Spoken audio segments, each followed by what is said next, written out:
말씀은 예레미야 45장 1절에서 5절입니다. 같이 읽겠습니다. 유다의 요시야 왕의 아들 여호야김 넷째 해에 네리야의 아들 바룩이 예레미야가 불러주는 대로 이 모든 말을 책에 기록하니라. 그때 선지자 예레미야가 그에게 말하여 이르되, 바룩아, 이스라엘 하나님 여호와께서 내게 이같이 말씀하셨느니라. 내가 일찍이 말하기를 화로다 여호와께서 나의 고통에 슬픔을 더하셨으니 나는 나의 탄식으로 피곤하여 평안을 찾지 못하도다. 너는 그에게 이르라. 여호와께서 이와 같이 말씀하시기를, 보라, 나는 내가 세운 것을 헐기도 하며 내가 심은 것을 뽑기도 하나니 온 땅에 그리하겠거늘 내가 너를 위하여 큰 일을 찾느냐? 그것을 찾지 말라.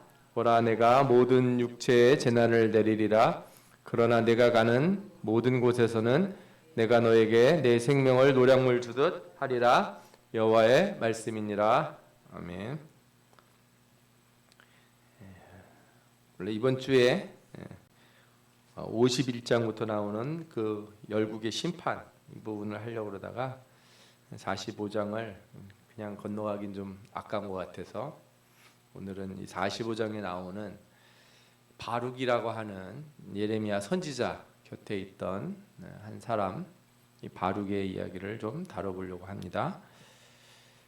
그리고 다음 주가 이제 마지막 주가 될 건데 모든 왕국을 심판하시는 그 말씀도 보겠지만 그 주에 저희가 이제 수련회를 하기로 했지 않습니까? 다음 주죠. 다음 주 금요일 날 수련회를 하기로 했는데 수련회 때 예레미야서를 전체를 한번 다시 이렇게 쭉 훑으려고 그랬는데 양이 많더라고요. 그래서 수요일 날 1부를 하고 2부를 수련회 때 하려고. 그래서 수요일 날 오시면 이제 총정리반이 있으니까 아시죠? 우리 학원 같은 데서도 학생들 시험 보기 전에 이렇게 선생님이 시험 나올 문제들 총정리 한번 해주지 않습니까?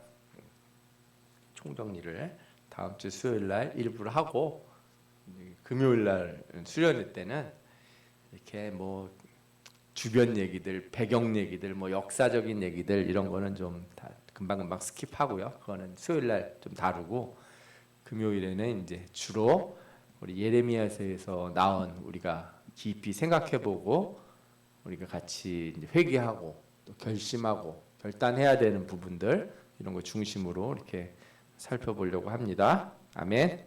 예. 오늘은 그래서 바룩에 대해서 좀 다뤄보려고 그러는데 바룩은 누구인지 또 바룩에게 주신 하나님의 말씀 45장에 있는 내용들을 우리가 읽었던 본문 45장이 짧아요. 그게 다 읽은 게 다예요. 예. 그래서 그거 좀 살펴보고 그 다음에 우리 성경에는 없는데 바룩서라고 하는 책이 따로 있습니다. 외경에 붙어 있죠. 이게 캐톨릭 천주교 가면은 성경에 붙어 있어요. 그 얘기도 이제 잠시 드릴게요. 그리고 오늘 말씀에 어떤 의미가 있는지를 좀 더 한 단계 더 들어가서 살펴보려고 합니다. 바룩이라고 하는 사람이 누군가? 그림에 보시면 누가 열심히 하늘을 바라보면서 이렇게 뭐 하는데 옆에서 글 쓰는 사람이 있죠. 이게 이제 바룩을 상징하는 건데 바룩이 누구냐? 오늘 말씀에 나오면 네리야의 아들이다 이렇게 나와요. 근데 뭐 누군지는 잘 모르겠어요. 네리야가 누군지. 이 사람에 대한 이야기가 성경에 아주 많이 나오는 건 아니에요. 그리고 이 네리야의 아들 중에 스라야라고 하는 사람이 있는데 예레미야서 51장에 나와요. 이 사람이 왕가의 병창감이라는 거예요. 그러니까 네리야의 아들이다 이렇게 우리 아들 바룩이다 이렇게 얘기를 했는데 또 네리야의 아들 스라야가 있는 걸로 봐서 둘이 형제겠죠. 근데 형인지 동생인지가 이제 왕가의 병참감이니까 병참이 뭐냐 하면 군수 무기 혹은 군대 보급품 이런 거 이렇게 관리 감독하는 사람이 이제 병참감이에요. 병참이 그런 뜻이거든요. 그러니까 꽤 높은 사람이겠죠. 예. 그러니까 이 바룩은 성전이나 왕궁에 이렇게 들어갈 수 있는 그런 사람, 그리고 서기관이다 이렇게 우리가 볼 수 있어요. 근데 뭐 이런 이제 배경은 둘째치고 이 사람이 뭘 했냐? 예레미야가 예언을 받은 거를 이렇게 기록하고 백성에게 낭독을 하던 사람이에요. 주로 기록자예요. 우리가 이제 그런 사람 성경에서 몇몇 볼 수 있죠. 대표적으로 누가 있냐면은 마가가 그렇죠. 예, 마가도 베드로를 많이 도와서 마가복음이 마가가 쓰긴 했는데 마가가 알고 있는 내용보단 베드로한테 들은 내용이 많을 것이다. 뭐 학자들이 이런 생각을 더 많이 해요. 또 누가가 이렇게 바울의 사역 옆에서 바울의 행적을 기록하고 그랬지 않습니까? 예. 그다음에 바울이 감옥에 있을 때 디모데가 이렇게 도와주고 아마 이랬을 거예요. 그래서 성경에 보면은 이렇게 보이지 않거나 늙은 사람들 때문에 늙은 선지자들을 도와서 사도를 도와서 일을 하는 사람들이 좀 있었죠. 그리고 예레미야가 이제 일을 시키면 그걸 하기도 했어요. 어떻게 보면은 이제 비서 같은 역할을 했을 수도 있죠. 또 예레미야와 함께 고난을 함께 겪기도 했어요.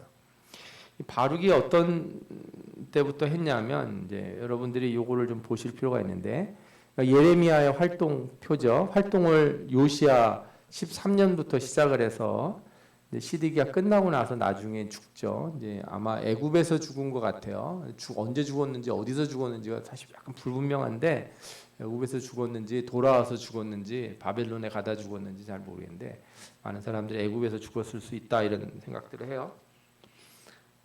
그러면은 바룩이 딱 등장하는 시점 이제 이따가 성경을 하나하나 찾아볼 텐데 여호야김 4년 오늘 45장에도 나오죠. 여호야김 넷째 해 이렇게 바룩이 하나님 말씀을 기록하는 장면이 나오는데 이 넷째 해가 언제냐면요. 바벨론 1차 침공이 있었던 해예요. BC 605년 요때가 되게 중요한 거예요. 여호야김 4년 요때가. 예. 요 이전과 이 이후는 완전히 달라요. 이 이후부터는 이제 돌이킬 수 없어요. 그냥 바벨론의 포로로 끌려가고 이렇게 되는 거고 저 이전까지는 그래서 이제 하나님이 회개하라. 내가 돌이킬 수 있다. 너희 돌이킬 수 있다. 얘기를 해주죠. 그래서 우리가 전에 한번 배웠는데 기억이 나시는지 모르겠어요. 바벨론 침공 직전에 예레미야가 이렇게 예언을 해요. 회개하라고. 근데 여호야김이 안 듣죠. 안 듣고 두루마리를 어떻게 해요?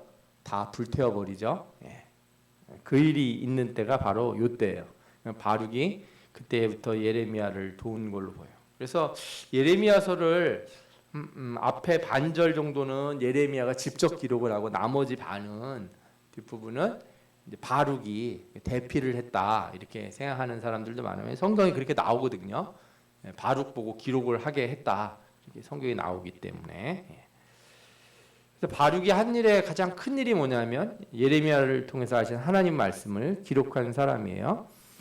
그가 제일 먼저 등장하는 데가 예레미야 36장. 예레미야 36장하고 예레미야 45장은 시간적 배경이 같아요. 같은 시점이에요. 그러니까 이전부터 예레미야를 통해서 하나님이 말씀하신 걸 바룩이 듣고 있었어요. 바룩은 알고 있죠. 예레미야가 어떤 분인지.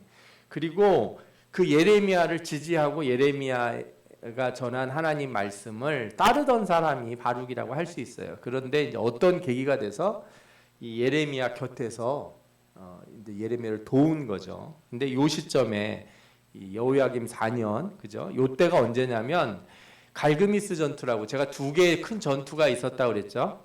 이스라엘 유다 멸망 과정에서 하나는 무깃도 전투라고 그래서 요시야 왕이 죽은 전투죠. 예, 요시야 왕이 저 애굽의 왕은 이제 바로라고 부르죠. 바로 느고가 이렇게 바벨론하고 싸우려고 올라오고 있었는데 그거 막고 이제 막으려고 하다가 왜 막으려고 하냐? 하나님이 나를 막지 말라고 그랬다 그랬는데 이 요시야가 그냥 가서 싸웠잖아요. 그래서 죽어요. 그 무깃도 전투고 애굽이 거기서부터 더 올라가서 바벨론하고 공격을 하러 이렇게 위로 올라가요. 그래서 갈그미스에서 싸우는데 바벨론한테 애굽이 깨집니다. 박살이 나서 그때부터 바벨론이 밑으로 쫙 내려와요.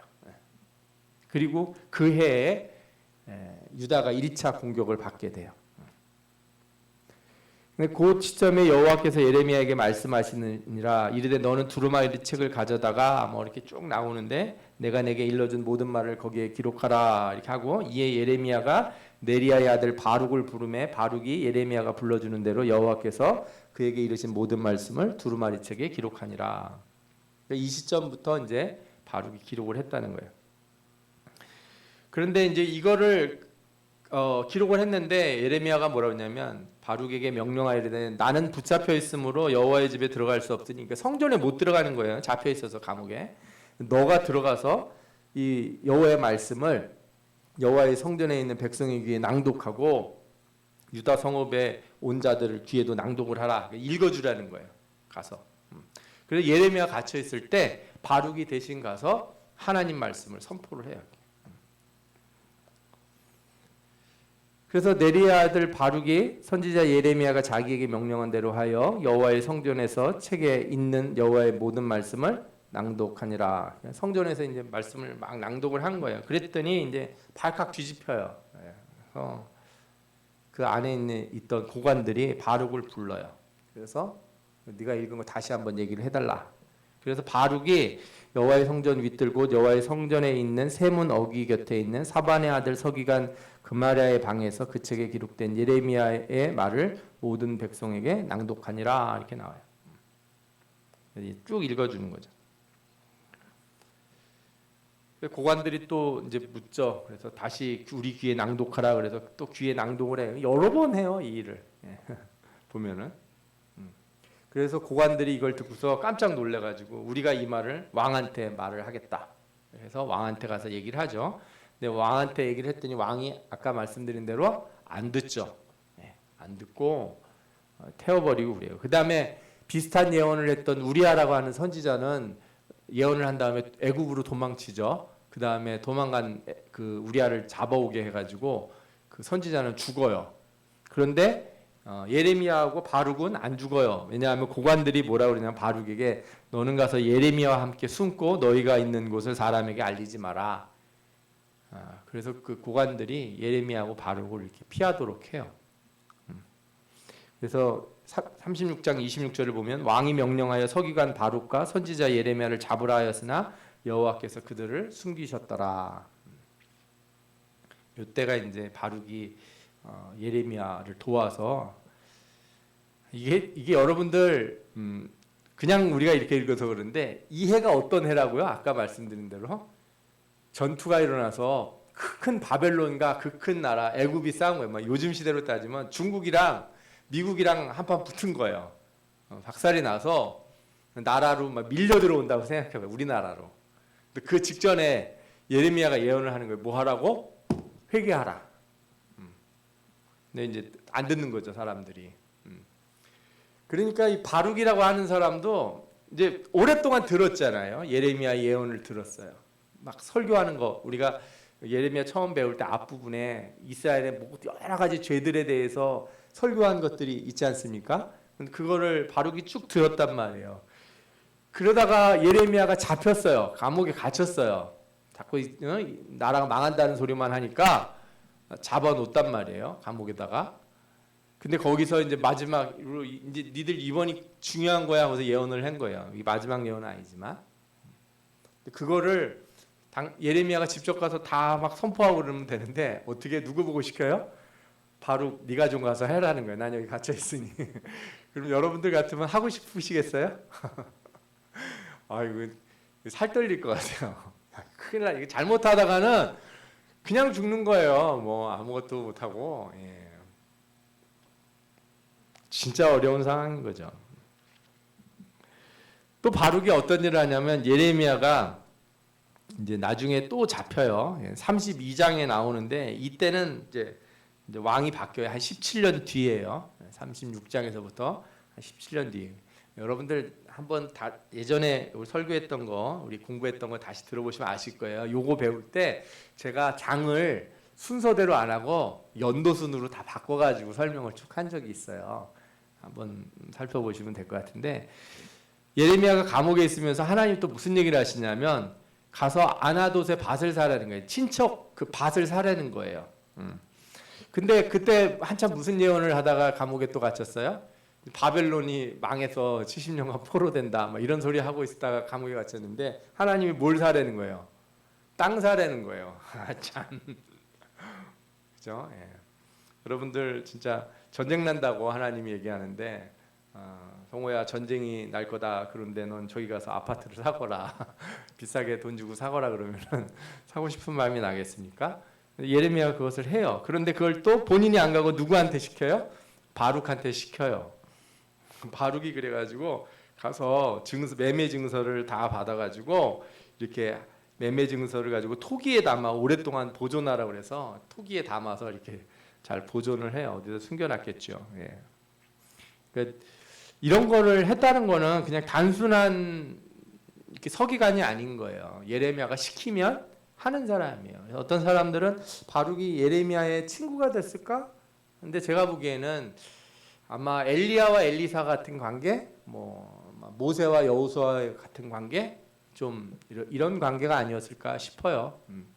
아니면 이제 바룩이 예레미야를 돕는 거죠. 몸이 엄청 약했을 것 같아요. 예레미야 상태를 생각을 해보면 감옥에 수시로 이렇게 갇히는데 누가 돕지 않으면 예레미야가 말년에 이렇게 하나님 말씀을 쉽게 전할 수가 없었을 거라고요. 감옥에 갇히고 오래 있으니까.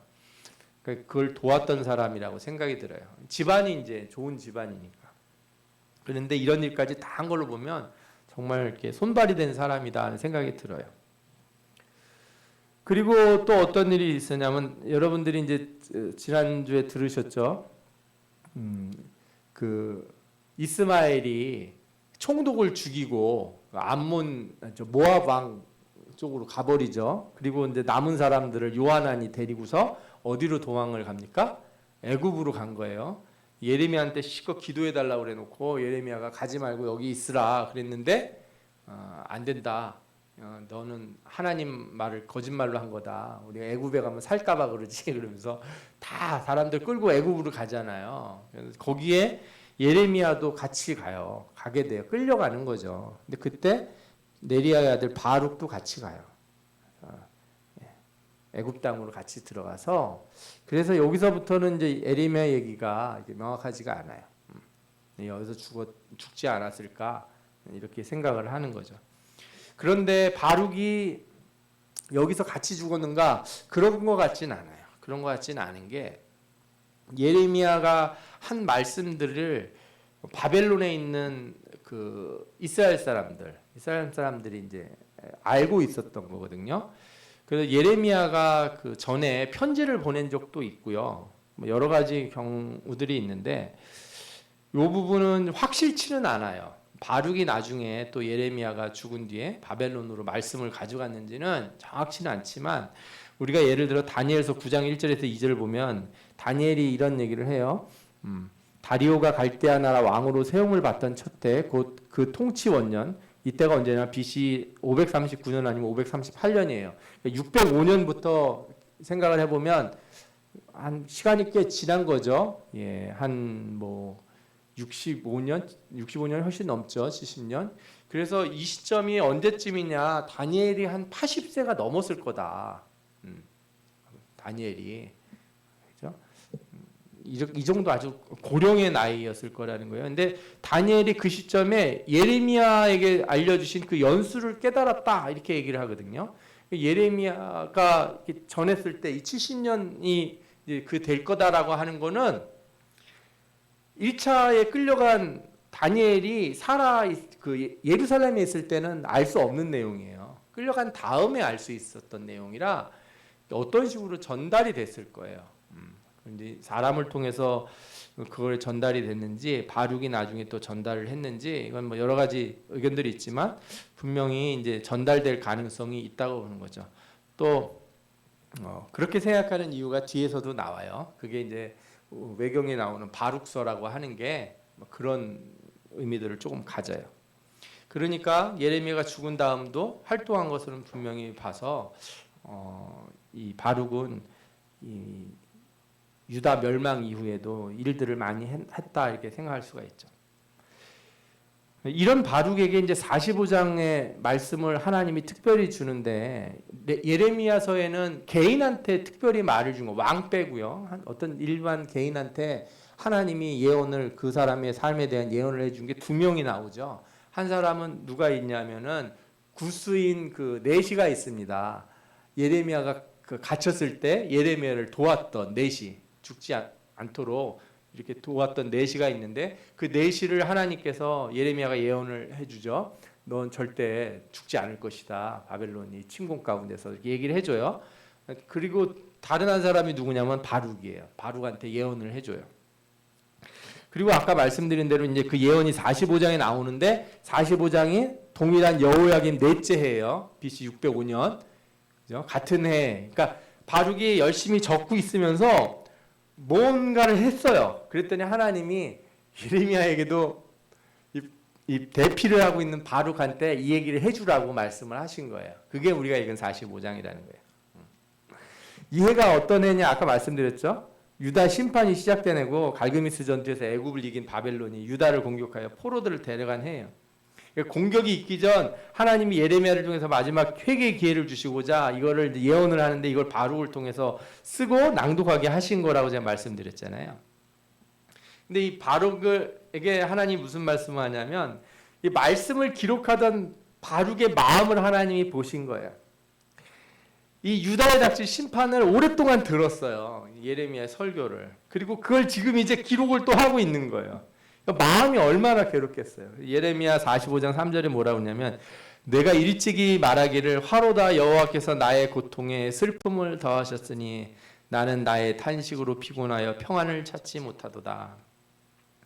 이 참 우리나라 만연체로 써 있어서 그런데 이게 한마디 말 이런 거예요. 정말 길이 안 보인다는 거예요.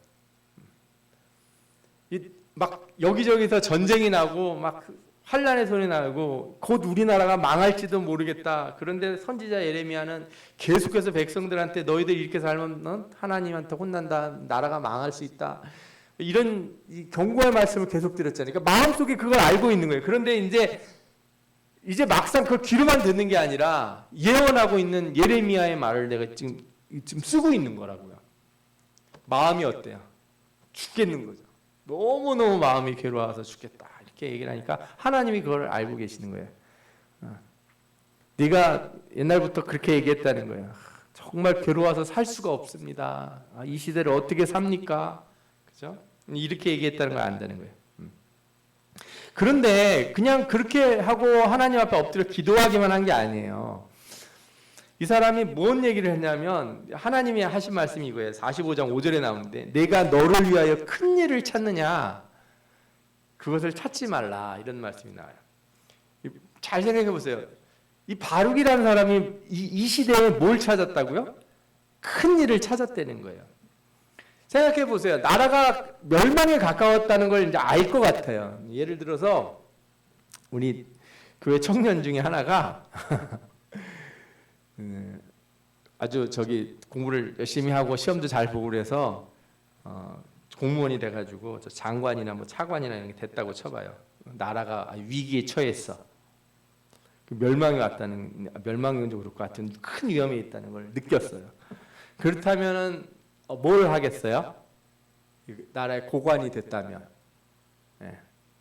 이때 내가 어떻게 해서 이 정치적으로 어떻게 이 문제를 풀어볼까, 그죠? 이 나라의 왕을 어떻게 설득을 해서 이 문제를 변화시켜 볼까, 뭐 이런 거 생각해 보지 않겠습니까? 그게 정상적이겠죠, 일반 사람들 같으면. 근데 하나님은 그걸 뭐라고 말씀하시냐면 내가 너를 위하여 큰 일을 찾느냐 이렇게 얘기하는 거예요. 그거 찾지 마라. 저는 이건 되게 좀 충격적이었어요. 왜냐하면 저라 해도 하나님께서 제가 지금 이 목사라고 하는 입장이어서도 하나님이 만약에 내년에 무슨 큰 난리라도 날 걸 저한테 뭐 환상을 보여주신다 그런 일이 있을지 모르겠지만 하신다고 쳐봐요. 그러면 저는 어떻게 할까요? 나가가지고 회개하십시오.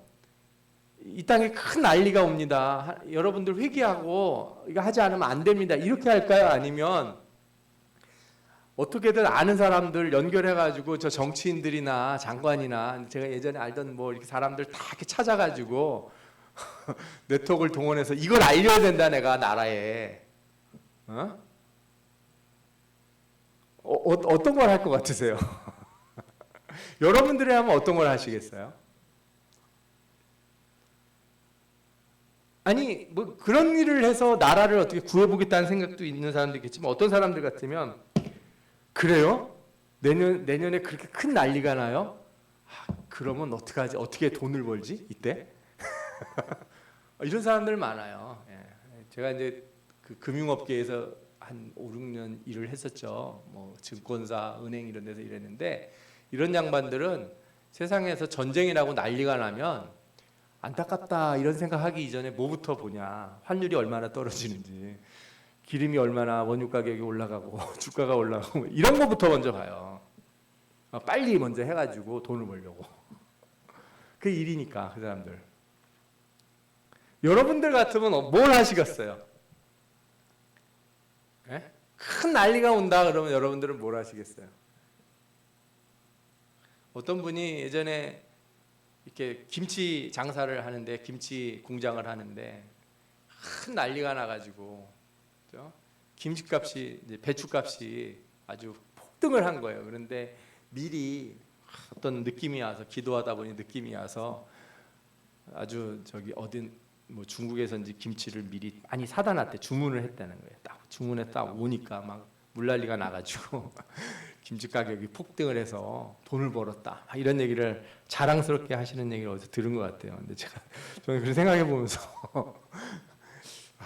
우리도 혹시 그런 기회가 있다면 그런 식으로 머리가 돌아가지 않을까?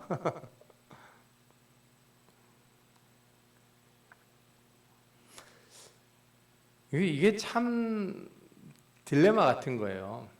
하나님 말씀을 우리가 가까이, 하나님 말씀을 듣는 사람이 가까이 있을 때 여러분들은 뭘 하시고 계세요? 우리 목사님이 하나님의 말씀 응답을 너무 잘 받으셔. 그러니까 여러분들이 다 뭘 원했어요? 하나님의 기도 응답 잘 받는 종이 누가 있다 치면 사람들이 구름대처럼 몰리잖아요. 그 목사님한테 기도 한번 받으려고 뭐 헌금 내고 막 이러면서 뭐 한다고요. 왜 그러겠어요? 하나님 나라의 일을 위해서? 전혀 그렇지 않았을걸요. 내가 너를 위하여 큰 일을 찾느냐? 나라가 망하게 생겼는데 이건 그냥 개인의 안위가 아니에요. 이 바룩이라고 하는 사람이 어떻게 하면 유다를 살릴까 고민했겠죠. 어떻게 하면 왕을 설득하고 어떻게 하면 고관들을 설득하고 그래서 뭔가 변화를 꾀하려고 그랬겠죠. 그러나 그런 미래의 꿈 바룩이 가졌던 그런 생각에 대해서 하나님이 그건 좋은 게 아니다 이렇게 얘기를 하셨다는 거예요.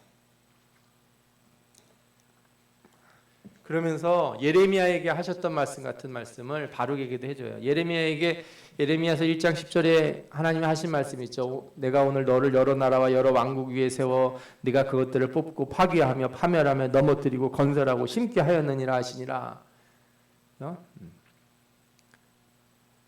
45장 5절에 뭐라고 말씀하세요? 너는 그에게 이르라. 예레미야한테 이제 시키는 거죠. 하나님께서 여호와께서 이와 같이 말씀하시기를 보라 나는 내가 세운 것을 헐기도 하고 내가 심은 것을 뽑기도 하나니 온 땅에 그리하겠거늘. 요 뒤에 말씀이 그거예요. 내가 이렇게 심기도 하고 뽑기도 하는 그런 하나님인데 내가 너를 위하여 큰 일을 찾냐? 그런 거 찾지 마라. 지금은 그런 시대가 아니다. 딱 그렇게 얘기를 하시는 거예요. 예, 어떨 때 보면 이 선지자 있지 않습니까? 하나님의 말씀을 듣는 선지자는 극도의 무력감을 느낄 때가 있어요. 이 눈앞에 막 일이 일어날 걸 다 보고 아는데 거의 아무것도 할 수 없는 것 같은 거예요. 아무리 회개하라고 해도 듣는 사람이 없는 거죠. 나라가 망한다는 걸 내가 막 환상을 봤는데 아무도 안 믿어줘. 뭐라 그래? 네가 본 건 거짓말이다. 다른 거짓 선지자들이 나타나서 하나님이 바벨론을 치실 거고 우리나라는 다시 부흥할 거다. 이런 얘기 옆에서 막 하는 거예요. 이게 이 하나님 말씀에 가까이 있는 이 선지자들이 갈 때 절망감이에요. 절망감. 하나님이 하시겠다는데, 그리고 그걸 또 얘기를 해주려는데 얘기는 해줘도 안 듣죠. 하나님은 하신다고 그러죠. 중간에서 얼마나 괴로워요. 그 상황에서는 자신이 생각하는 무엇인가를 할 때가 아닌 거예요.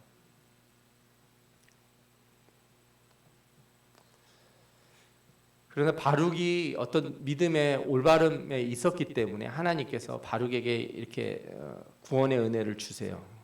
그죠? 구스 사람 에벤멜렉 아시죠? 아까 말했던 그 넷이 예레미야를 살렸던 그 사람처럼 뭐라고 얘기하시냐면 보라 내가 모든 육체에 재난을 내리리라. 그러나 내가 가는 모든 곳에서는 내가 너에게 내 생명을 노량물 주듯 하리라. 이 노량물이 뭐냐면 어떤 나라가 이겨가지고 전쟁을 하면 남의 거 뺐잖아요. 뺏는 게 노량물이잖아요. 그러니까 이게 무슨 얘기냐면 바벨론이 쳐서 뺏는 게 아니고 하나님이 하시는 거예요. 하나님이 너를 노량물처럼 이렇게 가지고 계시다가 네 생명을 줄 거라는 거, 돌려주겠다. 표현이 되게 급진적인 표현이죠. 아주 좀 강한 표현이에요. 나라가 망할까봐 고민하고 괴로워하는 이 바룩에게 이렇게 그래도 너는 살려줄 것이다. 그러니까 바벨론이 서들어와도 네 생명은 안 건들 거라는 거예요. 이렇게 가르쳐 주시는 거죠. 이 뒤에 이제 바룩이 아까 갔던 일들을 계속 해나가지 않습니까? 우리가 아까 봤던 32장부터 있었던 여러 가지 일들을 쭉 해나가요. 나중에 애굽에 갈 때까지.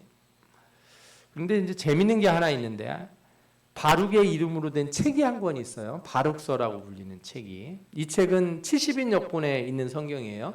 예레미야서하고 예레미야 애가서 사이에 있는 거예요. 70인 역본에 있는데 우리는 어떻게 하냐고요. 여러분들 혹시 공동번역이라고 들어보셨습니까? 공동번역? 이게 캐톨릭하고 개신교하고 같이 번역했다 그래서 공동번역이라고도 부르는데 이렇게 공동번역 성경책을 구하실 수가 있어요. 예. 아니면 인터넷에 가서 이렇게 우리 성경책 인터넷에 가면 성경 사이트들이 많이 있는데 거기 가면은 뭐 새번역이라든지 표준새번역이나 이런 공동번역 다 보실 수가 있어요. 그런데 이 공동번역에 보면은 우리 성경에 없는 성경책들이 여러 개가 있는데 뭐 그 중에 바룩서도 있고 마카비 전후서 같은 것도 있고 뭐 여러 책들이 있어요. 그 왜 포함이 안 됐냐면 이게 유대인들이 이렇게 성경으로 인정을 안 했다는 거예요. 그런데 이게 이제 70인역을 번역하는 과정에서 이 라틴어로다가 번역이 됐나 봐요. 그때 이 캐톨릭 성경에 이렇게 포함이 됐다 이렇게 알려져 있습니다. 우리는 안 쓰죠. 또 히브리인들도 구약 성경에 바룩서를 포함시키진 않아요. 그래서 외경으로 봐요. 그리고 또 학자들이 보기에는 바룩이 다 썼다고 생각이 안 든다 하는 뭐 이런 생각도 해요. 그래서 우리가 정경으로 포함하진 않은데 참고로 아시면 좋아요. 이렇게 정경이 있고 우리 성경 66권 정경이 있고 외경이 있어요. 외경. 그래서 바룩서라든지 뭐 마카비 전후서 같은 이런 외경이 있고 그 다음에 또 뭐가 있어요? 이렇게 완전히 이렇게 잘못된 성경들이 또 따로 있어요. 이건 진짜 아닌 거고 뭐 예를 들어 도마복음 뭐 이런 거 있잖아요. 이런 거는 성경이 아니에요. 이거는 참조할 필요도 없는 뭐 어떤 보면 아주 후에 써진 거니까 이제 뭐 한 AD 300년 400년대쯤 써지지 않았나 뭐 이런 책들도 있어요. 그런데 이제 외경들은 우리가 70여권에 들어 있는 것들은 좀 살펴보기도 해요. 학자들이 보고 이렇게 이용도 하고 그래요. 이걸 읽어보는 거에 있어서 뭐 저는 그렇게 뭐 나쁘다고까지는 생각하진 않아요. 뭐 하나님 말씀으로 받아들일 필요는 없겠지만 성경을 읽는데 도움이 좀 된다. 제가 읽어봤는데 이게 읽어봤어요. 예레미야서하고 연장선에 있어요. 그리고 이 6장에 가면은 이 바룩서 6장까지인데 6장에는 예레미야의 편지가 있어요. 바벨론에 간 사람들에게 보낸 편지가.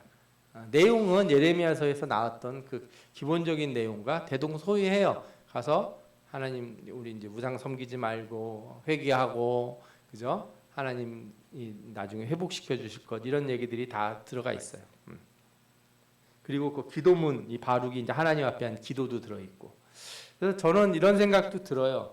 바룩이 바룩서를 쓰지는 않았을지 모르겠지만 그가 애굽에서 나와서 바벨론으로 갔다면 그 백성들에게 예레미야가 전했던 하나님의 말씀을 이렇게 전파하는 일을 하지 않았을까, 그죠? 그리고 예레미야서 사본들을 가지고 바벨론에 전해주지 않았을까 그렇게 생각하는 사람들이 많아요. 왜냐하면 아까 그 자기 형이 있었지 않습니까? 병창감 하는 형, 그 형이 바벨론으로 끌려가요. 예, 그리고 전에도 여러분들이 그 총독된 사람을 아셔서 그러겠지만 이 바벨론의 그 친바벨론적인 성향이 있는 사람들은 바벨론에 끌려갔을 때도 그렇게 적이 다니지 않았어요. 귀족들은.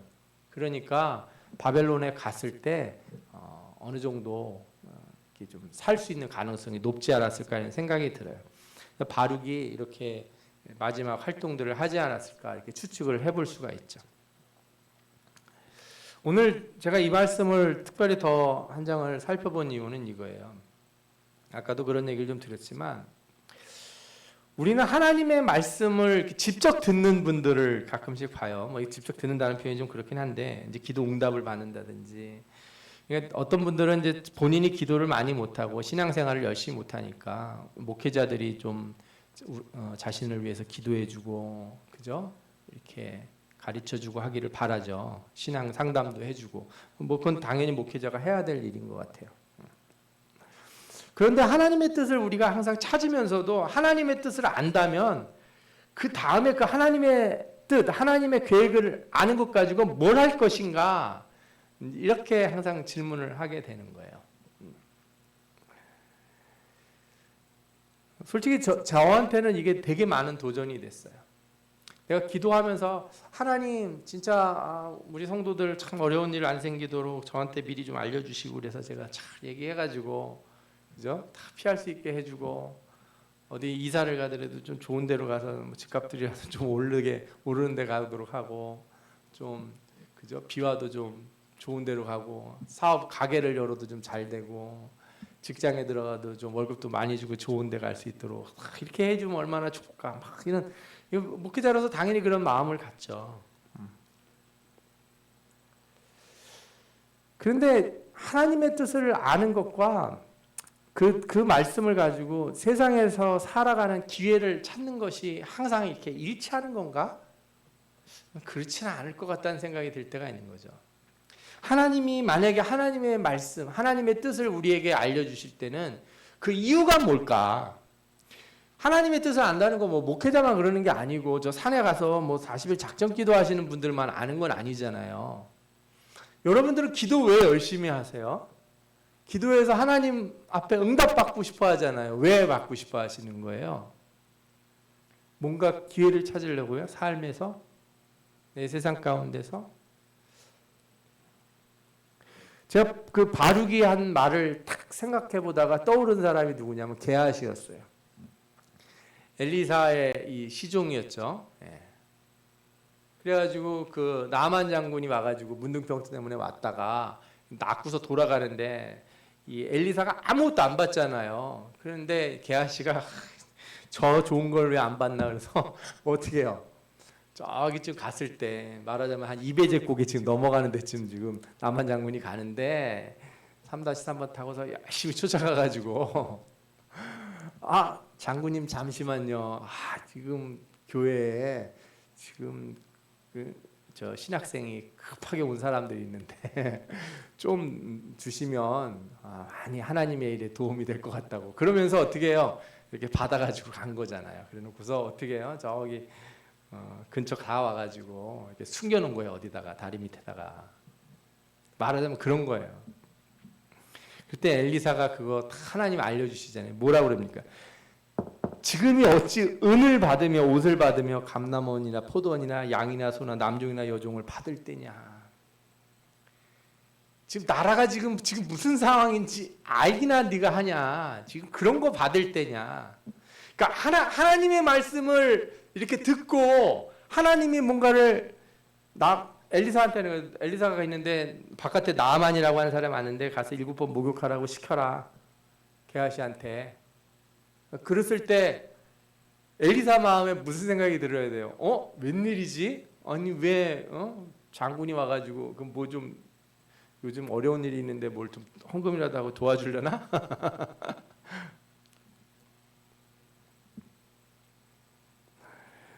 이게 다른 사람 얘기, 예를 들어서 이건 목사들 얘기, 뭐 누구 얘기, 뭐 이렇게 생각하면 여러분 은혜 하나도 안 돼요. 내가 기도하고 하나님 앞에 하나님 음성을 듣고자 하는 사람으로서 내가 왜 그걸 들어서 뭘 하려고 하는데 하는 생각을 해보면 이 바룩의 마음이라는 게 내 안에 고스란히 있다는 걸 금방 느껴요. 게하시의 마음도 다를 바 없어요. 그러나 바룩처럼 결국에는 하나님 말씀에 순종하면서 그 유다의 종말의 때에 백성들에게 하나님 말씀을 전하고 그 선지자를 도와서 그 일을 잘 감당한, 말하자면 아주 이렇게 바울과 같이 했던, 바울과 함께 했던 사람인 거죠. 예. 바울과 함께 했던 누가와 같은 이런 사람이 바룩인데, 그런 사람이 될 것인지 아니면 진짜 게하시 같이 될 것인지. 그래서 바울 곁에도 그런 사람이 있었지 않습니까? 예. 대만은 세상을 사랑해서 떠나갔다 이렇게 얘기해요. 함께 있어서 함께 동역자로 있었지만 어느 순간인가 어려움의 순간에 떠나는 사람이 있는 거죠. 지금이야말로 저는 그런 생각이 들어요. 요즘 하도 어려운 일이 많으니까, 그죠? 좀 세상이 어떻게 돌아가는지 잘 알면 좋겠다. 그런 사람들 많아요. 그 집값 막 떨어지니까 요즘은 사람들이 다 무슨 생각해요? 집값이 언제 얼마나 더 떨어질까? 내년엔 더 떨어질까 말 것인가? 이사하려고 하는 사람들 다, 저도 이제 연말에 이제 이사할 때가 다 되니까 고민이 되는 거예요. 전세값이 더 오르려나 떨으려나. 제가 농담 삼아 얘기하지만 저는 이 말씀 들으면서 참 깊이 회개했어요. 내가 하나님 말씀을, 하나님 음성을 듣고자 하는 그 본연의 뜻이 무엇인가? 성경 읽으면서 진짜 설교자라는 목사 되고 싶어 하는 마음이 들 때 그게 무슨 뜻인가? 설교자라는 목사 된다는 게 무슨 뜻인 것 같아요? 설교집 냈는데 좀 잘 팔렸으면 좋겠다는 뜻이, 그런 생각이 들 때 무슨 뜻일 것 같아요? 이 교회가 부흥하고 싶다 그럴 때 여러분들이 갖는 생각은 무슨 뜻인 것 같아요?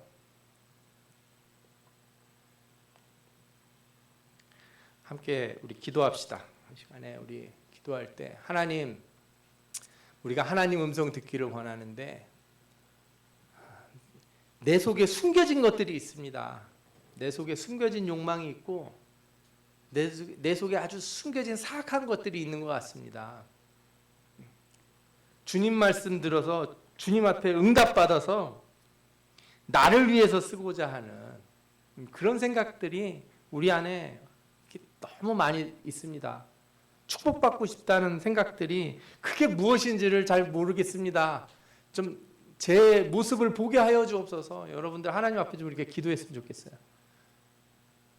여러분들 삶에 하나님의 기도의 응답이 있기를 원한다면 그게 정말 나의 무엇을 드러내려고 하는지 그거를 하나님 앞에 진지하게 기도하면서 질문해보는 여러분들 되시기 바랍니다. 이 시간에 우리 말씀 생각하면서 다 같이 주여 한번 외치고 함께 기도하겠습니다.